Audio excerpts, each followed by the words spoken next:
안녕하세요. 건설 분야 스케치업 웨비나를 진행하게 된 호건코리아 김현진입니다. 네, 여러분 반갑습니다. 이번 웨비나에 많은 분들 관심 가져주시고 참석해 주셔서 감사드립니다. 네, 이렇게 화면으로는 처음 여러분을 뵙게 되는 것 같은데요. 정말로 반갑습니다. 그 웨비나 시작부터 마칠 때까지 좀 집중해서 들어주시고요. 이게 시간이 좀 길다 보니까 네. 들어주시고 이번 웨비나를 통해서 여러분들 유용한 정보 얻어 가시기를 바라겠습니다. 저희 호건코리아에 대해서 잠시 안내를 해드리면요, 스케치업 국내 리셀러로서 건설 분야의 스케치업을 공급을 하고 있습니다.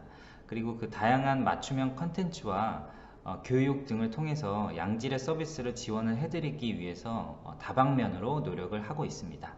저희 호건코리아도 많은 관심 부탁드리겠습니다. 오늘 웨비나 아젠다는 그 화면에서 보시는 것처럼 BIM을 위한 스케치업 익스텐션 모델러 시리즈에 대해서 잠시 안내를 드릴 거고요. 그 프레임 모델러를 활용해서 골조 모델링 하는 방법과 그리고 물량 산출하는 방법까지 진행을 해볼 예정입니다.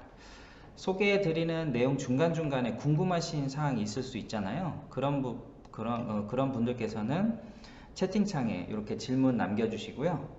그리고 실시간으로 저희가 답변을 해 드릴 테니까 언제든지 질문 있으시면 바로바로 질문해 주시면 되겠습니다. 그러면 시작하겠습니다. 그 모델러 시리즈에 대해서 잠시 소개를 해 드릴게요. 그 모델러 시리즈는 총 6개의 스케치업 애드온 프로그램으로 구성이 되어 있습니다. 공정에 따라서 일단 소개를 한번 해 드릴게요.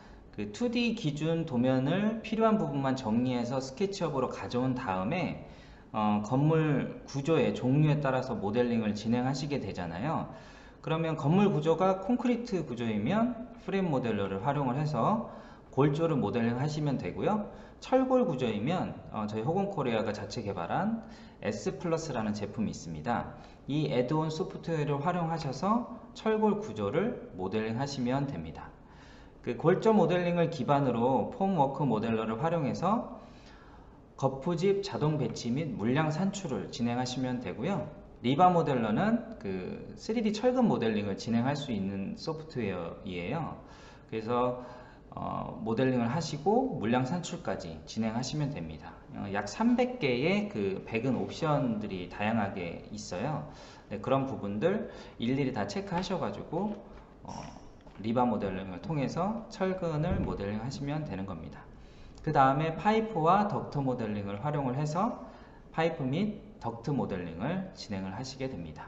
그러면 이렇게 상세하게 모델링을 한 그 내용을 기반으로 해서 물량 산출 데이터 등을 내보낼 수가 있거든요. 그러면 공사 내역서 작성까지 완료를 할 수 있게 됩니다.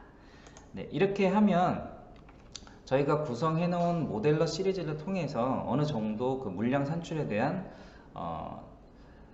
추정치를 가늠을 할 수 있게 되고요. 그리고 현장에서 그 진행했던 어떤 그 진짜 실물에 대한 물량과 그리고 저희가 물량 산출했던 이런 내용과 비교를 함으로써 어떤 그 비용 로스에 대해서 좀 판가름할 수 있게 되는 기초 자료로서 활용을 하게 됩니다. 네, 그런 부분 그 감안하시면서 그리고 생각하시면서 그리고 다음 그 장표로 넘어가도록 하겠습니다. 각각의 그 모델러 시리즈를 그 시간 관계상 모두 다 설명을 해드릴 수는 없어요. 그래서 그 이번 전반기에는 저희가 프레임 모델러를 활용을 해서 기초 모델링을 할 수 있는 그리고 기본적인 구조 모델링을 할 수 있는 시간을 마련을 해본 거고요. 그리고 하반기에는 저희가 그 다른 어떤 그 컨셉을 가지고 그 프레임 모델러 말고 폼워크 모델러라든가 그리고 리바 모델러 그리고 덕트 모델러, 파이프 모델러 또 추가적으로 S+까지 좀 활용할 수 있는 방안에 대해서 좀 하반기에 더 진행을 해볼까 합니다. 여러분들께서 많이 호응을 해주시면 저희가 더 진행을 할 수 있고요. 그러니까 오늘 조금 집중해서 들어주시면 저희가 다음 하반기 때도 힘을 내서 더 추가로 준비를 해보도록 하겠습니다. 많은 호응 부탁드릴게요. 프레임 모델러는 건물의 골조를 빠르고 쉽게 모델링 할 수 있는 스케치업 애드온 소프트웨어입니다.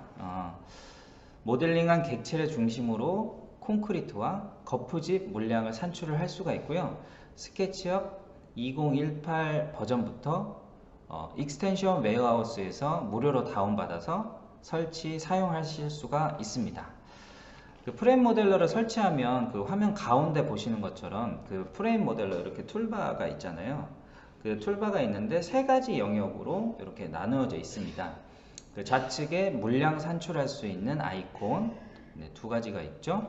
그리고 중간에 각 구조부, 즉 그 기둥, 보, 벽, 슬라브, 그 다음 개구부, 램프, 그 다음 라인, 그 다음에 그 자동 푸시풀이라고 해서 면을 한꺼번에 생성을 해서 올리는 그런 기능이 있어요. 네, 그런 기능까지 해서 아이콘이 이렇게 배치가 되어 있고요. 그리고 우측에 보시면 그 레벨과 그리드를 작성하는 아이콘으로 구성이 되어 있습니다. 그 레벨과 그리드를 작성하는 아이콘은 2D로도 레벨과 그리드를 2D니까 이제 그 그리드만 있겠죠. 그리고 3D 그리드는 레벨까지 작성할 수 있는 기능으로 되어 있습니다. 그리고 가장 우측에 보시면 이렇게 그 리프레시 같은 그런 그 아이콘이 있을 거예요. 그거를 클릭하시면 그 프레임 모델러는 어떤 그 객체 기반으로 모델링을 할 수 있는 그런 소프트웨어이기 때문에 기존의 그 스케치업으로 모델링하는 방식하고는 조금 달라요. 그래서 그 모델링을 중간중간에 이게 다 컴포넌트로 모델링이 되기 때문에 컴포넌트 말고 컴포넌트 그 수정창 안으로 들어가셔서 수정하실 때에는 이 물량이 바로바로 그 적용이 되지가 않습니다. 그래서 이 리프레시 그 버튼을 한번 눌러 주시면 그 모델링한 객체가 수정된 그 값으로 그 한번 이렇게 변환이 되는 거죠. 그래서 그런 기능 한번 감안하셔가지고 이따 추후에 물량 산출하기 전에 제가 한번 이 기능에 대해서 다시 한번 설명을 드릴 겁니다. 그렇게 해서 이렇게 툴바는 세 가지로 구성이 되어 있어요. 물량 산출, 그리고 구조부 모델링, 그리고 그 그리드와 레벨 작성. 이렇게 되어 있으니까 요거 감안하셔서 그 프레임 모델러를 활용을 하시면 되고요. 그 아래 그 몇 가지 이미지가 이렇게 배치를 해놨는데 각 구조부를 모델링하는 아이콘을 클릭을 했을 때 나타나는 이렇게 UI에 대해서 캡처를 해 보았습니다. 이후 이 UI에 대해서는 그 모델링 실습하는 부분에서 설명을 드리겠지만 UI는 상당히 그 이해하기 쉬운 구조로 되어 있어요. 그리고 되게 직관적으로 되어 있어서 사용자가 접근하기도 쉽고 사용하기도 아주 편리합니다. 아마 그 사용하시기에는 불편함이 없을 거라고 생각은 듭니다. 자, 그러면 이제 모델링 실습을 통해서 프레임 모델러를 활용하는 방법에 대해서 알아보겠습니다. 그 페이지에서 보시는 것처럼 금일 모델링 실습은 그 공동주택의 그 경비동을 제가 선택을 한번 해봤어요. 그 시간 관계상 공동주택 전체를 다 모델링 하기는 쉽지 않잖아요. 그래서 보시는 이미지로 보시는 경비동은 그 우측에 제가 그 모델링 한 거를 일단 배치를 해놨는데 그 기초, 그리고 벽, 슬라브, 기둥, 그리고 그 단차 있는 그런 부분까지도 다 할 수 있게끔 그 여러 기능을 샘플적으로 이렇게 운영할 수 있게끔 좋은 모델입니다. 그래서 골조의 기본이 모두 들어가 있기 때문에 오늘같이 이렇게 웨비나 있을 때 짧게 설명해 드리기는 되게 좋아요. 그래서 웨비나 샘플 모델로 정해 보았습니다. 그래서 경비동은 기초와 그리고 1층 슬라브, 그리고 4개의 기둥과 보, 그리고 천정 슬라브 이렇게 구성이 되어 있습니다. 그 모델링 하기 전에 당연히 여러분들께서도 구조를 파악을 해 주셔야 되고, 그리고 도면 해석하는 건 기본이겠죠. 그래서 이거 모델링 하시기 전에 저희가 이따가 한번 보여드리겠지만 구조 파악하고 도면 해석하는 뭐 그런 시간까지는 저희가 할애를 못해서 기본적으로 처음부터 끝까지 모델링 진행하는 방법에 대해서만 쭉 이렇게 설명을 해 드릴 겁니다. 그리고 방금 말씀드렸지만 경비동의 기본적인 2D를 통해서 구조가 어떻게 되어 있고 이런 것들은 머릿속에 딱 인지를 하고 가셔야 되겠죠. 그러면 3D로 모델링을 했을 때 되게 쉽게 모델링을 할 수 있습니다. 그러니까 준비가 조금 필요하다고 볼 수 있겠습니다. 그러면 모델링 실습을 시작을 해 보도록 하겠습니다. 자, 우선 모델링을 하기에 앞서서 모델링한 객체의 레벨과 그리드를 설정을 해 주어야 하는데요. 이 레벨과 그리드는 모델링 하는 데 있어서 반드시 필요한 건 아닙니다. 근데 이제 모델링을 잘 하신 분들은 그냥 좌측에 도면 띄워놓으시고 우측에 도면 확인하시면서 이렇게 모델링 다들 하시잖아요. 근데 조금 그런 기준을 맞추기 좀 힘드신 분들은 도면을 스케치업으로 불러와서 모델링을 하시곤 하시죠. 근데 이제 어찌됐든 3D는 어떤 기준이 되게 필요하잖아요. 공간의 특정한 위치에다가 그 포인트를 가지고 거기서부터 어디 3D 어떤 공간에다가 또 모델링을 해야 되는 그런 소프트웨어이기 때문에요. 그래서 이 기준을 정하기 위해서 그 레벨과 그리드를 설정을 해 주시는 겁니다. 아까 설명드렸듯이 프레임 모델러 툴바 제일 우측에 배치해 놓은 그쪽에 보시면은 제가 빨간색 이렇게 박스를 표시를 해 놨어요. 3D 그리드를 설정하는 기능입니다. 아이콘을 클릭을 하면 화면에 보시는 UI가 이렇게 나타나게 되고요. UI 좌측에는 XY 좌표의 그리드를 설정할 수 있는 부분과 그리고 우측에 레벨을 설정하는 부분으로 나누어져 있습니다. 레벨 및 그리드를 추가할 때는 플러스 버튼을 누르시면 되고요. 삭제하고자 할 때는 마이너스 버튼을 클릭을 해서 생성 또는 삭제를 하실 수 있습니다. 그리고 아래 3개의 버튼이 보이는데 아래에 초기화 버튼 보이시잖아요. 초기화 버튼을 클릭을 하시면 모든 값이 초기화가 됩니다. 처음에 있던 값들은 다 초기화가 되기 때문에 요거는 좀 신중히 눌러주시면 되겠고요. 도면 분석이 끝나셨으면 도면 분석을 하실 때 가장 중요시 되는 부분이 X축의 그리드, Y축의 그리드, 그 다음 레벨을 얼마나 정할 건가 이런 것도 되게 중요하잖아요. 그래서 도면 파악을 하실 때 그런 부분이 머릿속에 딱 인지가 되셨으면 구조에 따라서 레벨과 그리드를 사용자가 모델링 하기 쉽게 설정을 하시면 됩니다. 그러면 레벨과 그리드를 설정하는 방법에 대해서 다음 화면을 통해서 보시겠습니다. 그러면 실습할 경비동의 모델링을 한번 도면을 한번 볼까요? 좌측에 이제 제가 도면을 배치를 해놨잖아요.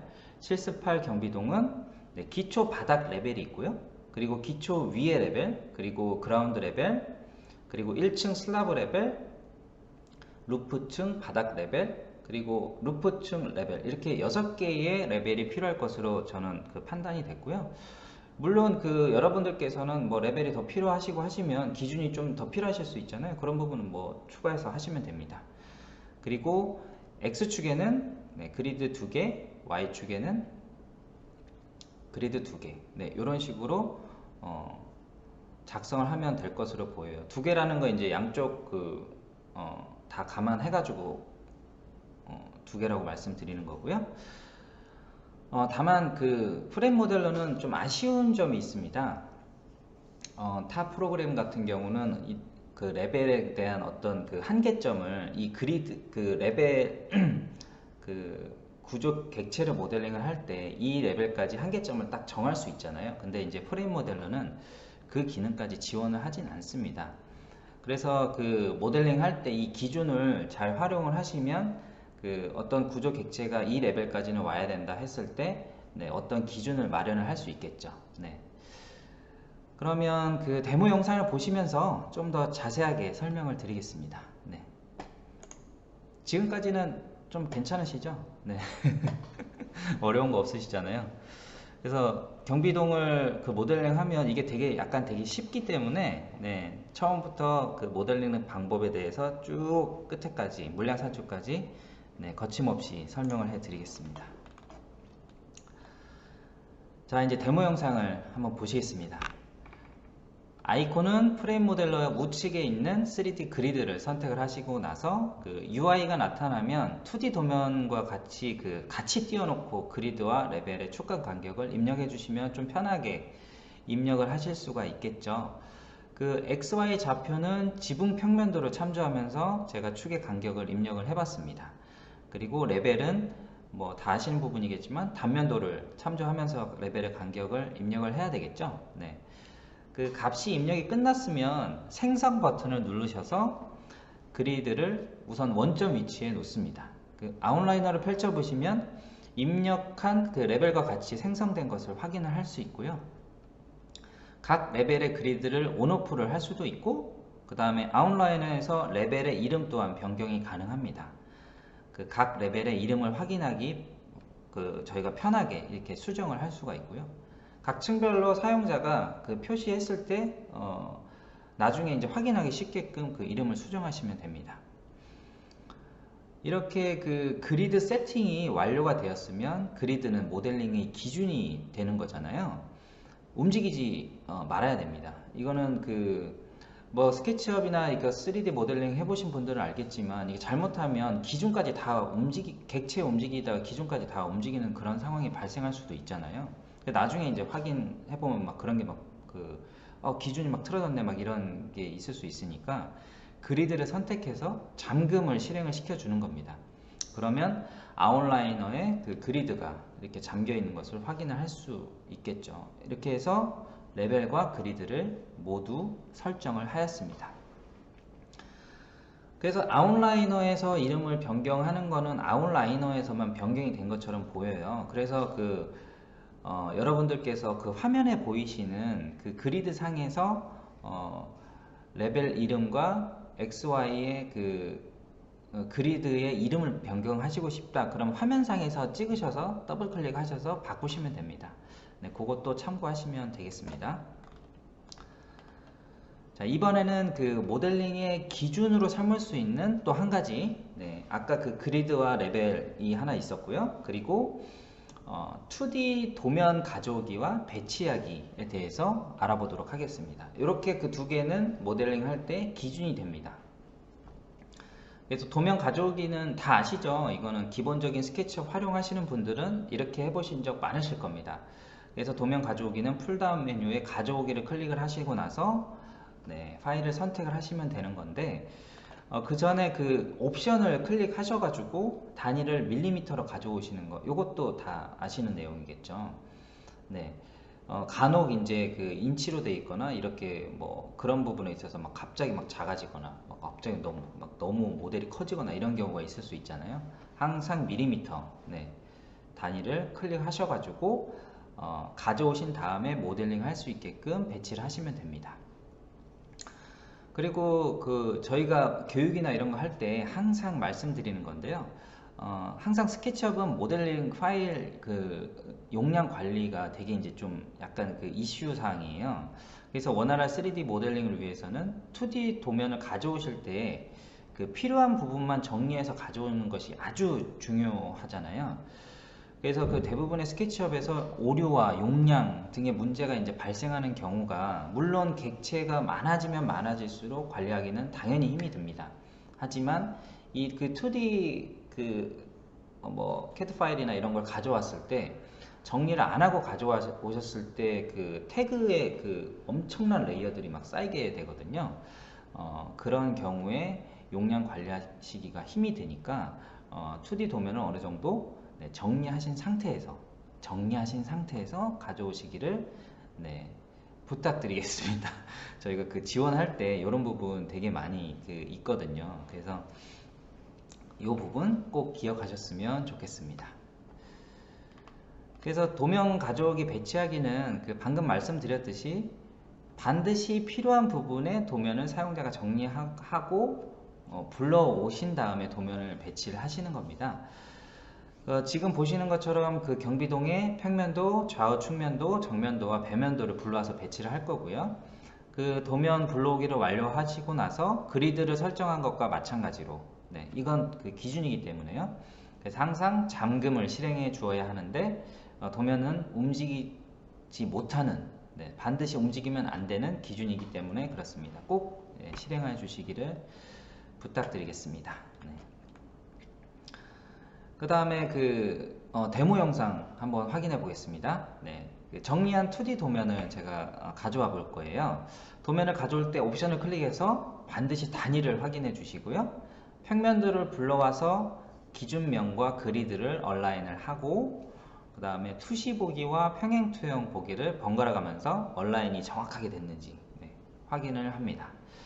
이번에는 그 정면도를 가져와서 로테이트 기능을 통해서 중심축을 기준으로 얼라인을 하고요. 이전의 평면도와 그 위치를 확인하면서 이상이 있는지 없는지 확인해 줍니다.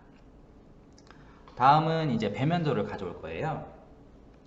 로테이트 명령으로 방향에 맞게 위치를 해주시고, 정면도와 배면도의 반대 방향이기 때문에 스케치업의 미러 기능을 실행해서 방향을 일치시켜 줍니다.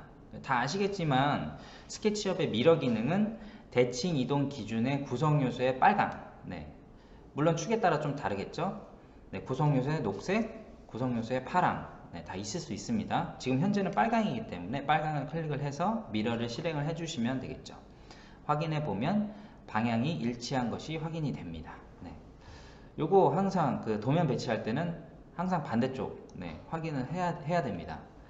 평면도 말고 뭐 정면도와 배면도, 그리고 좌측면도 우측면도 한쪽 반대잖아요. 하나 기준이 있으면 하나 반대이기 때문에 방향 항상 확인하면서 배치를 해주시면 되겠습니다. 지금 또 진행한 방식과 동일한 방법으로 우측면도와 좌측면도를 불러와서 도면을 정렬을 해줍니다. 그 좌측면도, 아까 말씀드린 대로 좌측면도도 마찬가지로 정렬할 때는 방향을 확인해 주셔야 되겠죠. 마지막으로 그 단면도를 불러와서 얼라인을 진행을 할 건데요. 그 2D 도면의 그 평면도 상의 단면도 위치를 확인을 하셔서 요거를 딱 배치를 해야 돼요. 왜냐하면 그 위치에 있는 그 단면도이기 때문에요. 그래서 단면도가 위치한 값을 캐드상에서 측정을 하셔가지고 도면과 정확하게 배치를 일치시켜 주시면 됩니다. 그 완료되고 나서는 도면 전체를 구성 요소로 딱 만들어서 이렇게 그 세팅을 딱 하시는 거죠. 카테고리화 하신 다음에 구성 요소를 생성을 하시고 나서 이름을 건축 도면이라고 이렇게 해서 설정을 해 보았고요. 도면을 잠그고 난 뒤에 이렇게 완료를 합니다. 이제 그 도면을 불러와서 그리드 설정하고 도면 불러오는 것까지 기준은 완료가 됐다고 보시면 됩니다. 이렇게 해서 설명을 다 완료를 드렸습니다.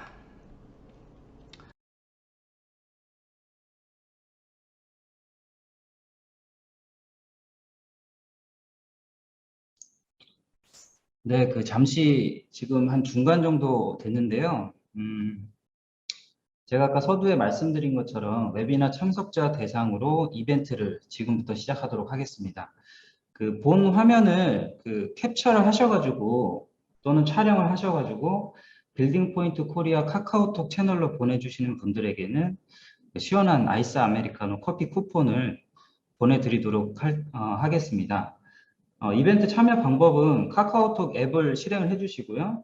그 다음에 친구 검색창에 빌딩 포인트 코리아를 검색하신 다음에 채널 추가 버튼을 클릭을 하셔서 캡처 이미지나 아니면 지금 화면을 사진을 찍어가지고 사진을 찍으셔서 보내주시면 되겠습니다.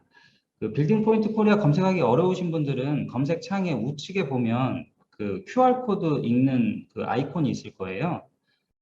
그거 누르셔서 지금 화면에 보이는 QR코드를 읽으신 다음에 채널 추가하셔도 상관없습니다. 많은 분들 참석하셔가지고 시원한 아이스 아메리카노 받아가셨으면 좋겠습니다. 지금 하고 계신가요?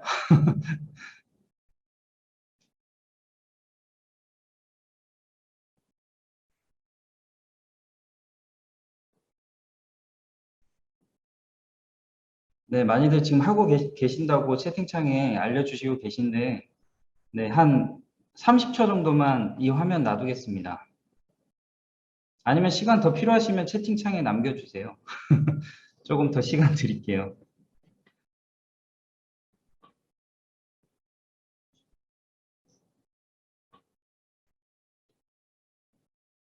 네, 사진과 함께 핸드폰 번호 남겨주시면 되겠습니다. 그래야지 이제 저희가 쿠폰을 전달해 드리니까요. 사진과 함께 핸드폰 번호도 같이 남겨주세요. 네, 다 되신 것 같은데, 네, 그러면 네, 진행해도 괜찮을까요? 사진은 이 화면을 캡처하시거나 보이시는 화면 있잖아요. 이거 캡처하시거나 사진을 찍으셔가지고 빌딩 포인트 카카오톡 채널에다가 올려주시면 됩니다. 카톡에 그 사진 공유하듯이 그렇게 하시면 돼요. 네, 그러면 진행하도록 하겠습니다. 자, 이번에는 본격적으로 프레임 모델러를 활용을 해서 구조 모델링을 해볼 시간입니다. 기초 슬라브를 모델링을 해볼 건데요. 프레임 모델러 툴바에서 S라고 표시된 그 중간 정도에 보시면 S라고 표시된 그 아이콘을 클릭하면 화면과 같은 슬라브 UI가 나타나게 됩니다. UI는 그 보시는 것과 같이 간단하고 직관적으로 되어 있어요. 크게 그 네 부분으로 나누어져 있는데요. 부재 속성을 설정하고 입력하는 부분, 그리고 슬라브의 그 목록을 이렇게 관리를 하는 부분이 있습니다. 그리고 모델링하는 방식과 트림의 우선순위를 정하는 부분으로 이렇게 나눠져 있는데요. 우선 그 부재 속성부터 이렇게 확인을 하면서 설정을 해 보도록 하겠습니다.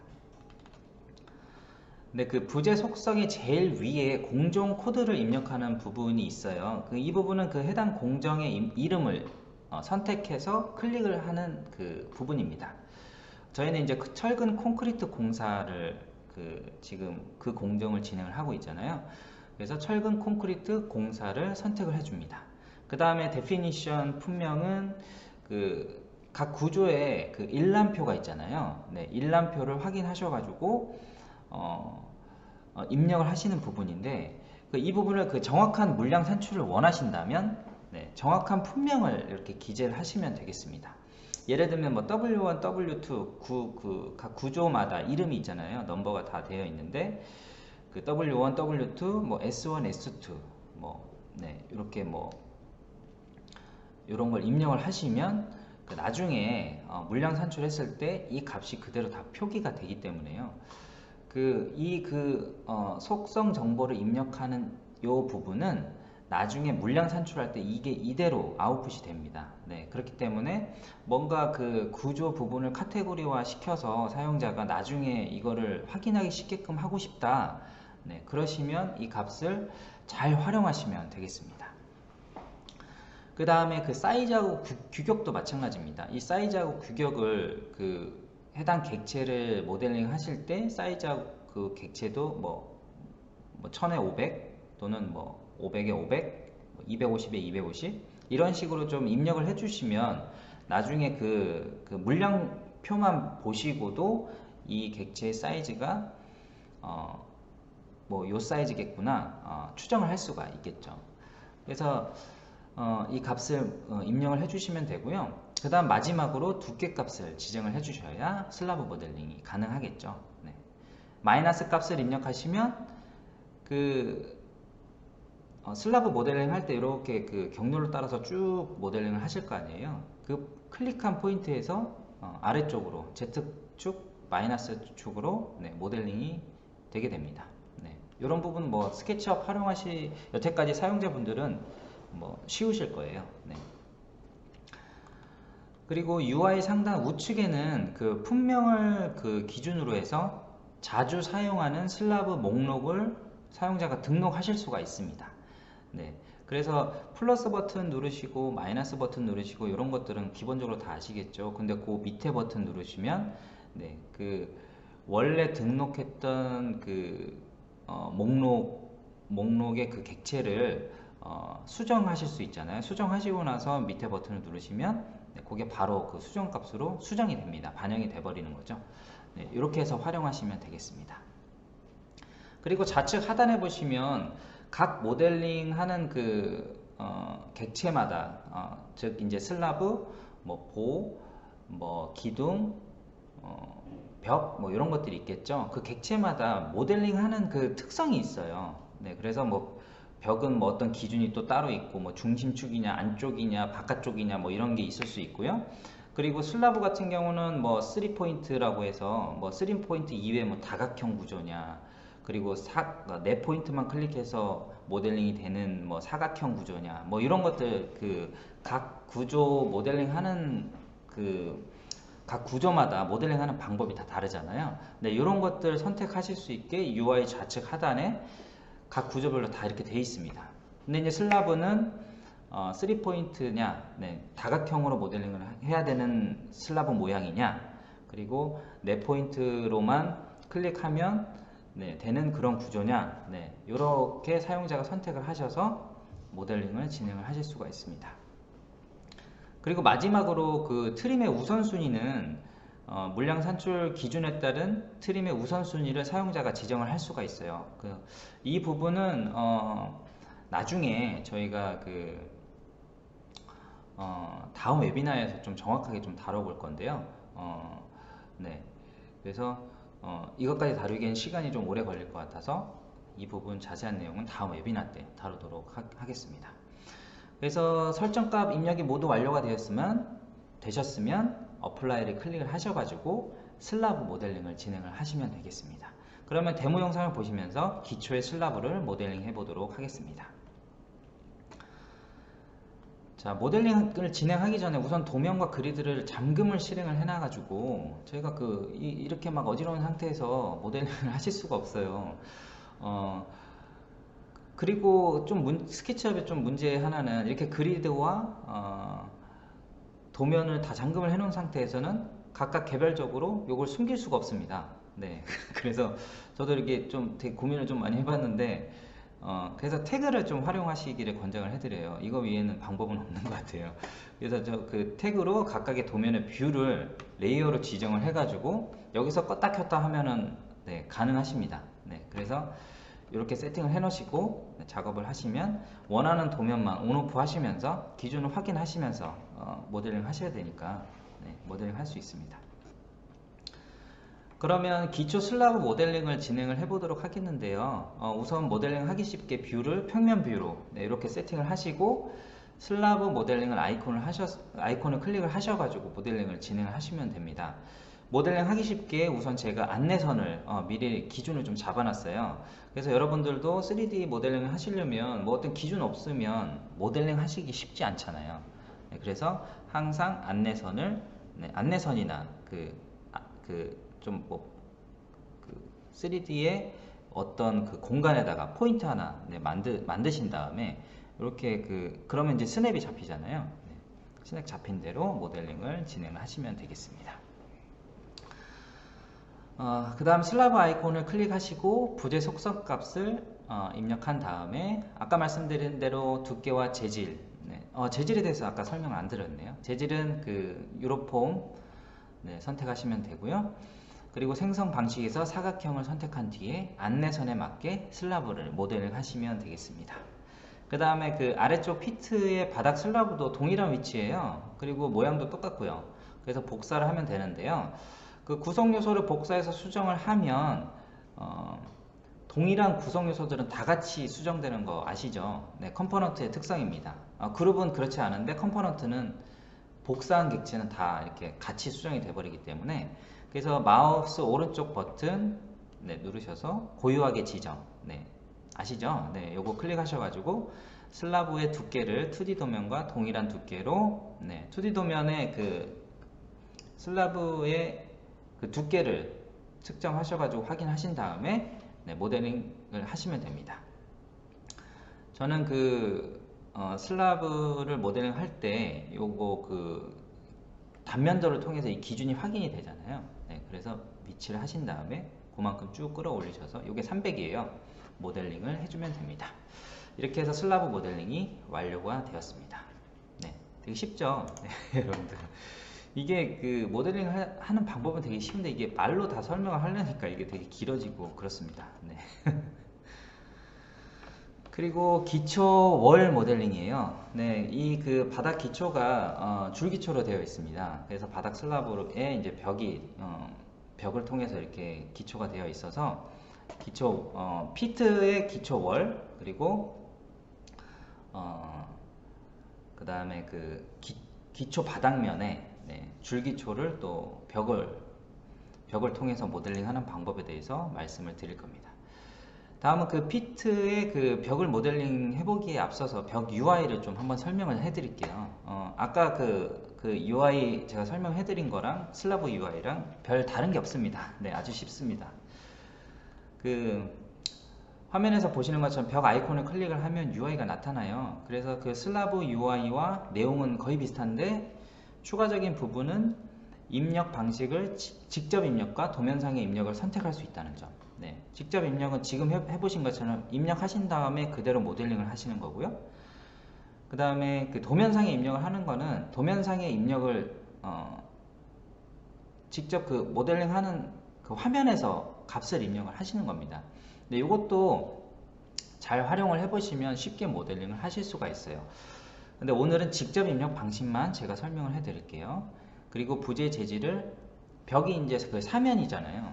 네, 사면이다 보니까 벽의 재질을 다르게 설정을 할 수 있다는 점이 이제 슬라브 UI와 다른 점이라고 생각할 수 있습니다. 그러면 직접 그 벽을 모델링 하면서 데모 영상을 통해서 한번 확인해 보도록 하겠습니다. 네, 그 프레임 모델러 툴바에서 W로 표시된 아이콘을 선택하면 벽 모델링 UI가 나타나게 됩니다. 부재 속성 값은 미리 파악한 2D 도면의 객체 구조에 따라서 값을 딱딱딱딱 이렇게 입력을 해주시면 되고요. 어플라이를 클릭을 하셔가지고 벽 모델링을 실행을 해 주십니다. 그리고 모델링할 위치에 가셔서 클릭하시고 그 다음 경로대로 연속 벽을 작성하시면 되는데 이 부분에서 좀 약간 좀 헷갈려 하실 수 있어요. 벽의 안쪽이냐 바깥쪽이냐 요거 좀 약간 불편하실 수도 있거든요. 그거 감안하셔서 모델링 하시면 되고 그 다음에 이제 연속벽 모델링을 하실 수가 있는데 연속벽 모델링은 이제 컨트롤 키를 누르셔야 돼요. 사용자분들 여러분들께서 이제 해보시면 아시겠지만 벽에 이제 그 시작점을 클릭을 하시고 나서 그 다음에 쭉 따라가셔서 벽이 꺾이는 부분이 나오잖아요. 그 꺾이는 부분을 클릭을 하시기 전에 컨트롤 키를 눌러 주셔야 됩니다. 그러면 커서에 이렇게 플러스라는 게 표시가 될 거예요. 네, 플러스가 표시가 된 상태에서는 연속벽을 그리실 수가 있습니다. 그리고 컨트롤 키를 한 번 더 누르시면 이게 플러스가 해지가 됩니다. 그래서 간단하게 라인 형태로만 벽을 그리고 싶으시면 컨트롤 키를 안 누르신 상태에서 그리시면 되고요. 뭐 디귿자라든가 미음자 이런 벽이 연속벽으로 그리시고 싶으시면 플러스 컨트롤 버튼을 누르셔서 커서에 플러스가 표시된 거를 확인하신 다음에 그 다음에 모델링을 하시면 되는 겁니다. 이게 다 모델링이 완료가 되고 나서는 이제 추가로 벽 두께가 좀 달라요. 한쪽은 250이고 한쪽은 150짜리입니다. 그래서 150짜리 그 벽을 추가로 모델링을 해서 완료를 하였습니다. 그러면 피트의 그 슬라브와 벽 모델링이 완료가 모두 다 되었습니다. 다음에는 이 경비동의 기초는 줄기초로 되어 있어요. 그래서 아까 말씀드린 대로 그래서 그 바닥 슬라브와 함께 벽 모델링을 활용해서 기초를 모델링을 해 보겠습니다. 네, 아까 그 슬라브 모델링 한 것처럼 슬라브 아이콘을 클릭을 하신 다음에 그 다음에 경비동의 줄기초의 바닥 부분을 모델링을 진행을 해 주시면 되고요. 바닥 기초의 모양이 양쪽으로 똑같습니다. 그래서 반대쪽으로 카피를 해서 모델링을 진행을 하게 됩니다. 그 다음에 다 완료가 되셨으면 벽 아이콘을 클릭을 하신 다음에 줄기초의 벽에 해당하는 부분에 모델링을 진행하시면 되겠습니다. 모델링을 하실 때는 항상 스냅 뭐죠? 스케치업에서 스냅이 뭐죠? Shift 키 누르시면 되잖아요. Shift 키 활용하셔서 쉽게 모델링 진행하실 수가 있습니다. 요거 잘 모르시는 분들도 계시는 것 같더라고요. 이렇게 해서 기초 부분의 모델링은 다 완료가 되었습니다. 이 다음 순서로 이제 그 1층 슬라브 모델링을 진행을 해 볼 건데요. 기초 슬라브와 벽 모델링에서 UI에 대한 설명은 다 드려서 바로 데모 영상으로 넘어가 볼 겁니다. 네. 데모 영상을 보시기 전에 그 슬라브에는 그 또 다른 그 벽 마감을 위한 단차가 이렇게 있어요. 그것까지 하기에는 시간이 좀 오래 걸릴 것 같아서 기초적인 플랫한 슬라브만 모델링 하는 걸로 이렇게 진행을 해 보겠습니다. 우선 모델링 하기 전에 이전에 그 모델링한 객체들을 좀 카테고리화 해 놓으시면 나중에 물량 산출할 때 쉽잖아요. 그래서 기초라는 구성 요소로 그룹핑을 해서 물량 산출을 했을 때 데이터가 잘 정렬될 수 있도록 만들어 줍니다. 그리고 모델링 하기 쉽도록 평면 뷰로 지정을 해 주시고요. 모델링할 준비가 되셨으면 슬라브 아이콘을 클릭하시고 그 다음 부재 속성 값을 입력하신 다음에 저희가 4포인트로 된 그 사각형 모양의 슬라브를 모델링 할 거잖아요. 그거 선택하시고 미리 세팅해 놓은 기준선에 맞춰서 슬라브를 모델링 하시면 됩니다. 모델링을 다 하시고 나서 그 이전에 그 모델링한 기초를 띄워가지고 확인을 해보시면 좀 더 모델링이 정확하게 됐구나, 내가 잘했구나 확인이 되겠죠. 이상 없이 1층 슬라브 모델링이 다 된 것을 확인할 수 있습니다. 다음은 기둥 모델링입니다. 기둥 모델링도 UI는 기존에 그 제가 설명드렸던 UI에 별 다른 차이점이 없습니다. 다만 그 제가 아까 그 삽입점을 지정하는 방식이 4가지, 즉 그 안쪽, 그리고 중심, 바깥쪽, 이렇게 되어 있습니다. 모델링을 하실 때 상황에 맞게 선택하셔서 모델링을 진행을 하시면 되겠습니다. 중간쯤 온 것 같습니다. 여러분들 조금만 참아주세요. 그 기둥 모델링에 대해서 이제 데모 영상을 보시겠습니다. 기둥 모델링 아이콘을 클릭하신 다음에 UI가 나타나면 부재 속성 값을 정확하게 입력을 해주시고 다른 추가 설정을 하신 다음에 적용을 클릭해서 모델링을 진행을 하시면 됩니다. 미리 바닥에 지정해 놓은 그 2D 도면이 있잖아요. 1층 슬라브 그 평면도죠. 평면도에 벽의 위치가 이렇게 딱 4개가 표시가 되어 있습니다. 그러면 삽입점을 지정을 하셔서 모델링을 진행하시면 됩니다. 2개의 포인트만 찍으시면 돼요. 경비동의 기둥은 총 4개로 되어 있습니다. 4개로 구성되어 있기 때문에 아주 쉽게 8개의 포인트만 클릭하면 모델링이 완료가 되겠죠. 그렇게 해서 진행하시면 되겠습니다. 자, 이제 거의 다 완성이 되어 갑니다. 이번에는 보호 모델링을 해볼 겁니다. 프레임 모델러 툴바에서 B라고 표시된 아이콘이 있어요. 그거 클릭하셔가지고 화면에 보시면 그 동일한 거의 비슷한 모양의 UI가 나타납니다. 다른 UI의 형태와 비슷한 형태인데요. 그 특이한 점은 보호의 경우 재질을 그 옆면과 밑면을 다르게 설정할 수 있습니다. 그리고 현장에서도 그렇게 하고 있고요. 옆면은 유로폼으로 해야 되고요. 그리고 바닥면은 합판으로 진행하기 때문에 그에 알맞게 재질을 선택하시면 되겠습니다. 나머지 UI의 내용은 거의 동일합니다. 그러면 보호 모델링 하시는 거 데모 영상을 통해서 보시겠습니다. 보호 모델링 하시기 위해서 보호 아이콘 클릭하시고요. 모델링 하려는 부재 속성 값을 입력하신 다음에 모델링을 진행하시면 되고요. 다 동일합니다.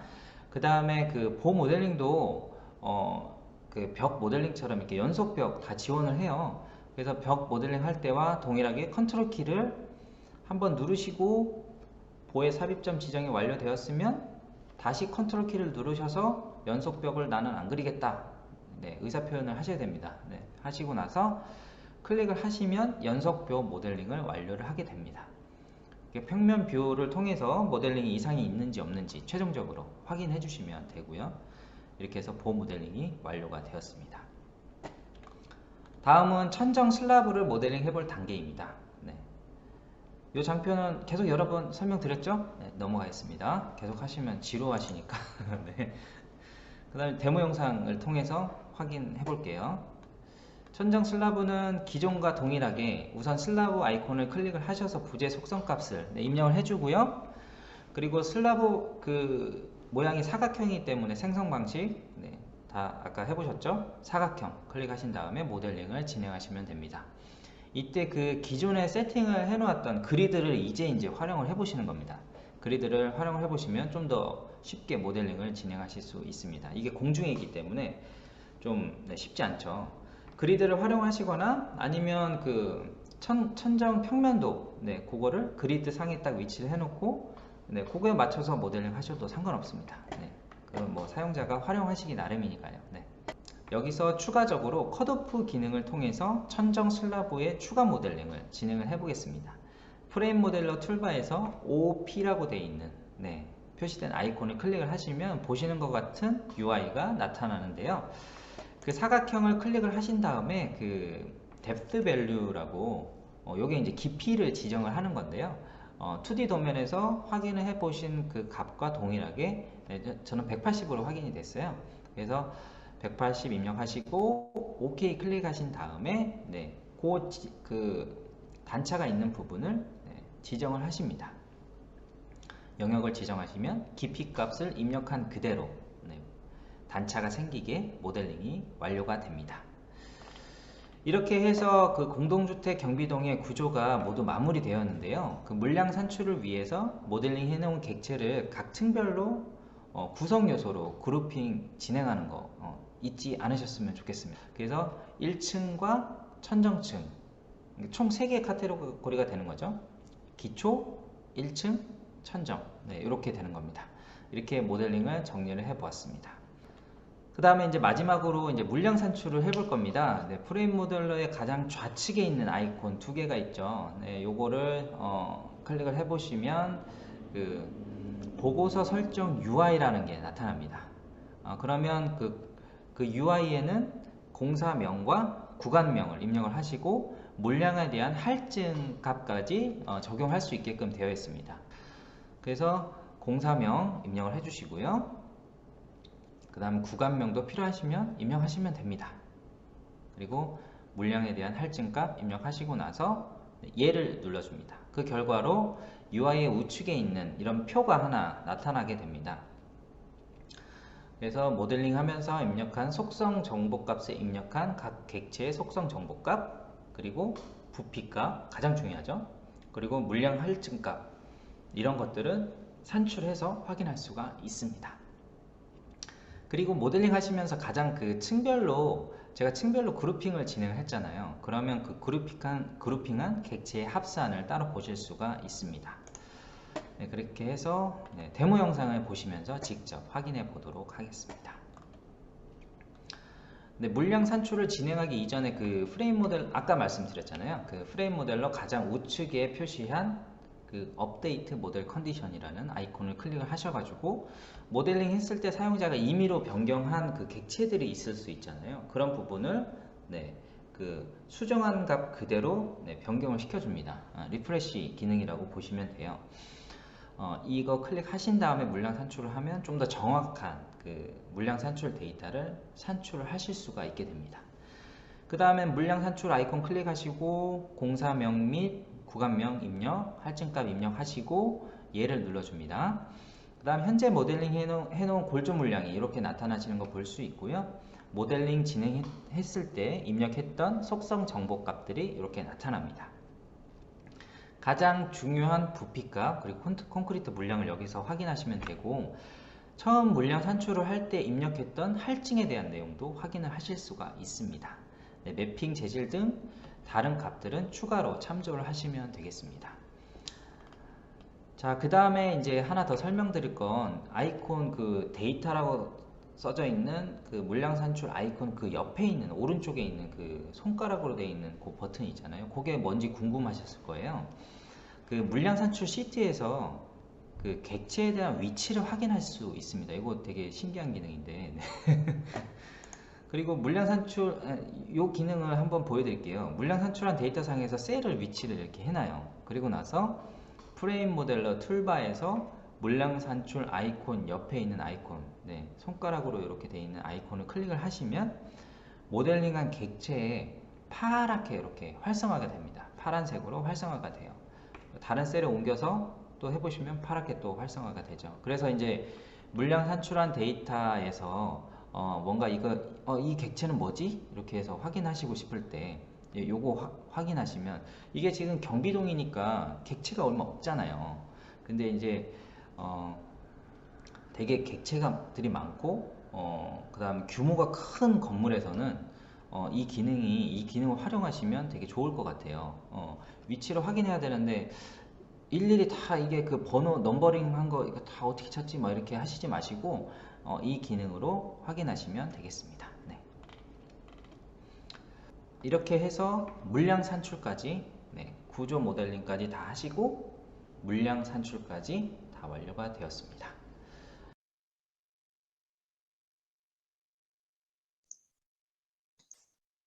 네, 이제 그 웨비나 그 안내는 다 마무리가 되었고요. 지금 중간에 저희가 그 카카오톡 채널 추가 이벤트를 진행을 했는데요. 그 개중에 이 사진을 못 찍으셔가지고 아무 사진이나 막 올린다고 하시는 분들이 있어가지고 그 친구 추가를 그 채널 추가를 하시고 친구 추가를 꼭 하신 다음에 하신 다음에 이 사진을 캡처 또는 촬영하셔가지고 보내시면 됩니다. 네, 혹시 그 셀카 찍어갖고 보내시는 분들 있으신가 봐요. 네, 그래서 꼭 이 사진 찍으셔가지고 친구 추가하신 다음에 연락처까지 같이 기재를 하셔가지고 이벤트 참여 부탁드리겠습니다. 네, 기존에 못하신 분들은 지금 바로 좀 해주세요. 한 30초간 제가 띄워 놓을게요.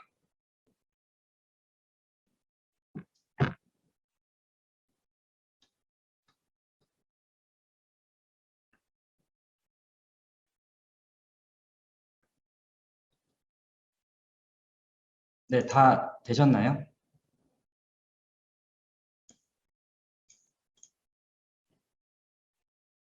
네, 다 되셨으면은 네, 화면 넘기겠습니다.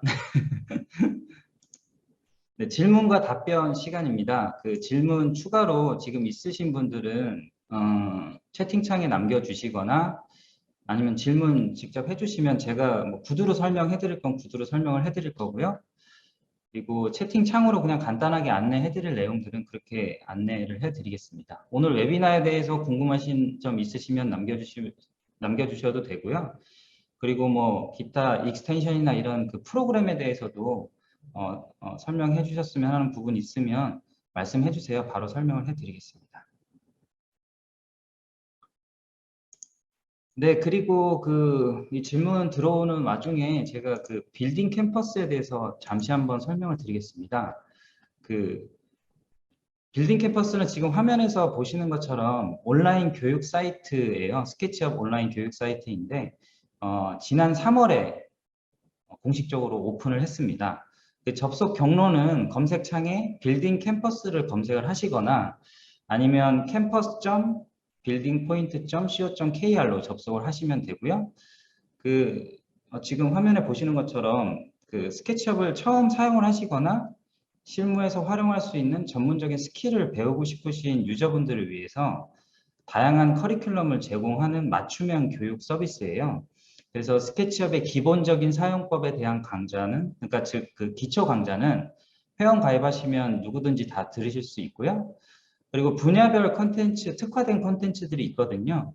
그거는 일주일 기준입니다. 일주일 기준으로 9,900원에 전체 강좌를 이용을 하실 수가 있습니다.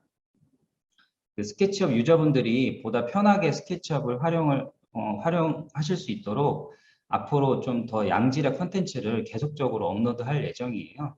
그래서 여러분들께서 많은 관심 가져주시길 바라고요. 그리고 이번에 그 웨비나 하셔서 설문조사 참여하신 분들에게는 특별히 빌딩 캠퍼스 일주일 무료 수강권을 무료로 제공을 해드릴 예정입니다. 꼭 설문조사 참여 부탁드리겠습니다. 네, 질문 추가적으로 있으신 분들은 오늘 강의한 PPT 파일 받을 수 있나요 하셨는데 오늘 그 웨비나 진행했던 영상과 PPT 자료 등은 그 유튜브에 업로드를 해서 조금 한번 공유를 해드릴 예정이에요. 그래서 아직 일정은 나와 있진 않지만 뭐 한 7월 안쪽으로 해서 올릴 수 있지 않을까 생각은 하고 있습니다. 음, 설문조사는 어디서 할까요? 하셨는데 네, 지금 그 링크 바로 드렸죠. 네, 여기서 확인하시면 되겠습니다. 웨비나는 또 언제 진행하시나요? 일정 알 수 있을까요? 그 하셨는데 그 웨비나는 저희가 지금 어찌됐든 처음으로 이 건설 분야 스케치업 웨비나를 진행을 하는 거잖아요. 그래서 여러분의 호응도가 어떤지 저희가 지금 아직 파악이 안 돼가지고 하반기 때 어떻게 진행을 할지 일단 한 번은 진행을 할 예정입니다. 그때 이제 추가로 지금 프레임 모델러 말고도 다른 익스텐션에 대해서 다시 설명을 드릴 거예요. 네, 그렇게 참고하시면 되겠고요. 그리고 다음 일정이 나오게 되면 지금처럼 똑같은 방식으로 또 그 저희가 그 메일이나 뭐 이런 쪽으로 홍보를 다시 드리도록 하겠으니까요. 그때도 동일하게 참석하시면 되겠습니다. 답변이 잘 됐는지 모르겠네요.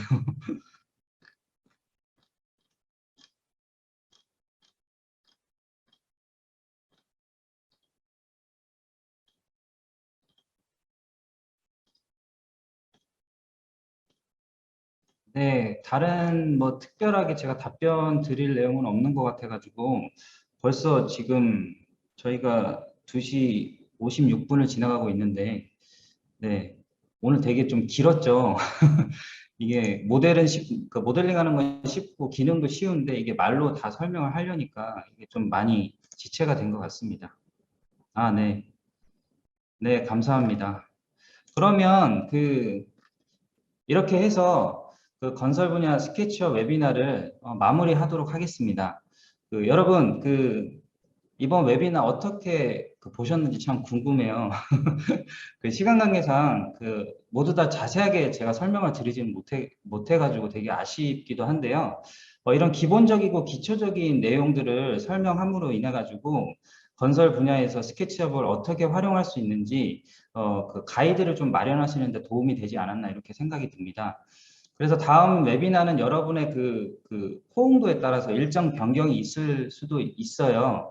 그래서 하반기에는 한 번 더 추가로 진행을 해볼 계획입니다. 아까 말씀드린 대로 프레임 모델러에 더불어서 다른 모델러 시리즈에 대해서도 소개를 해드릴 예정이고요. 그때는 이번에 드리지 못했던 내용에 추가로 새롭고 유용한 내용으로 다시 찾아뵙도록 하겠습니다. 네. 소중한 시간 내서 참석해 주셔가지고 다시 한번 감사의 말씀을 제가 전하고요. 항상 즐겁고 행복한 나날들 보내시기를 기원하겠습니다. 네, 긴 시간 고생 많으셨습니다.